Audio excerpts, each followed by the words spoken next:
Wala na nga itong si Lynette na posible ngang itong si Carlos at itong si Zoe ay mag-ama dahil na rin sa mga pinapakitang concern ni Carlos dito sa kay Zoe.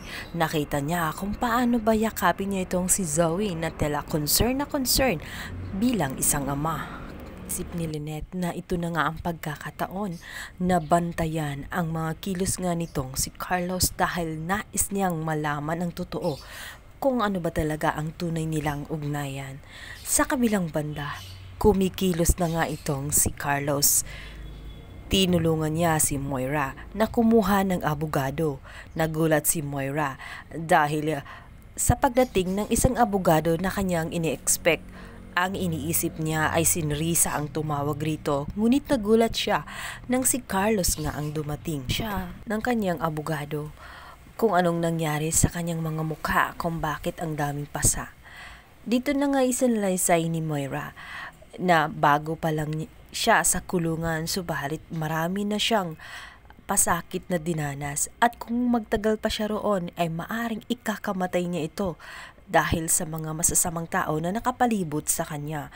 Kaya sinabi niya, nagmamakaawa siya rito na gagawin ang lahat at nang makalaya siya. Samantala, kinausap siya nitong si Carlos. Sinabi ni Carlos sa kanya na hindi siya pumunta roon upang tulungan siya or kaawaan siya. Pumunta siya roon at kinuhaan siya ng abogado upang magsigurado sa kanyang sarili dahil ayaw niya na ilaglag siya at ng kanyang anak na si Zoe sa paglilitis sa kanya sa korte.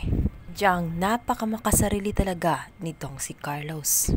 Wala siyang ibang iniisip kundi ang kanyang pangalan na hindi madawit sa kaso nga na kinakaharap nitong si Moira.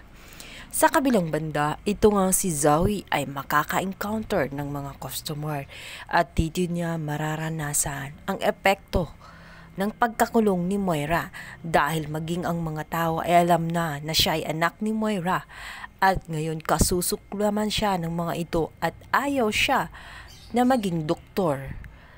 Minabuti ng mga ito na umalis na lang at lumipat ng ibang ospital kaysa makita ang pagmumukha nitong si Zoe dahil na rin sa galit na nararamdaman nila dito kay Moira. Inabihan siya ng mga pasyente na nararapat umano na kasama si Zoe na makulong kasama ng kanyang ina. Kaya naman sa awa ni Luke ay pinuntahan niya itong si Zoe at dito nga ipinagtanggol. Ngunit wala siyang magagawa sa mga pasyente dahil talagang desidido itong umalis ng kanilang ospital. Samantala, nakita ni Justine ang masamang epekto ng imahe ng kanyang ina sa kanyang ospital. Kaya naman itong si Justine ay maiisipan na isuspended na nga itong si Zoe. Bagay na ikinigalit ng gusto nitong si Zoe. Nagtatalo nga ang magpipinsan, hindi dapat umano gagawin yun ni Justine, subalit nakikita naman nila ang lahat. May masamang epekto ang pagkakulong ni Moira at baka umano siya pa ang magiging dahilan kung bakit hihina ang pasyente nila at tuluyang lulagmok ang Apex dahil mawawalan sila ng pasyente. Naman walang magagawa si Zoe. Tuluyan na nga siyang naaapektuhan ng mga pinagagawa niya dahil ang kanyang karir ay unti-unti na ring bumabagsak dahil na rin sa connection niya dito sa kanyang inang si Moira at mas lalo pa siyang babagsak sa oras nga na matuklasan nila na si Zoe ay kasabuat din ng kanyang inang si Moira. Kabilang banda, hindi alam ni Carlos at nitong si Moira habang sila'y nag-uusap na meron palang isang marites na nakikinig at ito ngang si Madam Lutos.